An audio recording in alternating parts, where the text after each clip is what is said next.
prospects. The floor is yours. Well, thank you very much. It is our fourth presentation today on the institution of the Waqf, and I'm also going to talk about different aspects of the Waqf institution. So I try to make my presentation more interesting because of the same topic for about over half an hour. So what is it, the Waqf and its relationship with the poverty alleviation?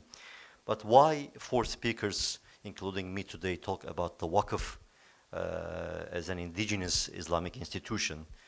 I think because it is the most institutionalized form of charity and philanthropy in Islamic civilization. That's why we talk about Waqf a lot. And the Waqf is a term now being used in the Oxford Dictionary and other major English dictionaries. And there are more interesting reasons that I will try to highlight in my presentation. Of course, it's needless to say that all Abrahamic religions, mystical and philosophical school of thoughts, one way or another, offered and established mechanisms for wealth transfer in order to look after the needy and destitute people in their respective communities. Islam as a religion is not an exception to that. There are countless Quranic verses, prophetic traditions, which enjoins to help the poor and needy.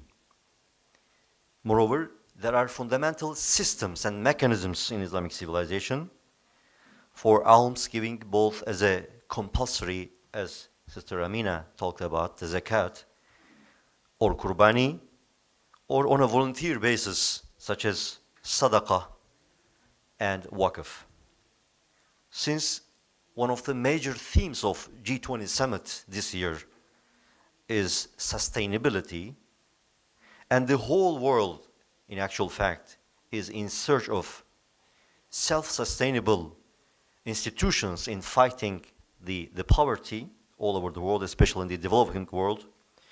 So in my 12-minute presentation, I will try to dedicate my talk on the relationship between the poverty alleviation and Islamic charitable endowment that is called Waqf. And I will dare to say that Waqf is not a model for Muslims as a self-sustainable development institution, but for the entire world, as most recently and most surprisingly, two Wall Street bankers in America rightly put it out. So what is Waqf and why or how the Waqf is different from the rest of the modern non-governmental, non-profitable organizations, trusts in poverty alleviation? Coming back to the main question of the Waqf, the definition of the Waqf, I'll try to take a few moments to define the Waqf in legal terms. Under the Islamic law, a benefactor endows a revenue-bearing freehold asset along with its usufruct in perpetuity for a confined pious cause and designated beneficiaries by means of stipulated management and regular supervision. This definition is extremely important in order to understand the Waqf.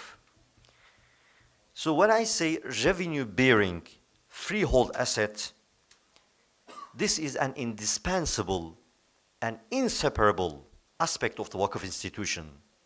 A Waqf without a revenue-generating mechanism and its usufruct is null and void.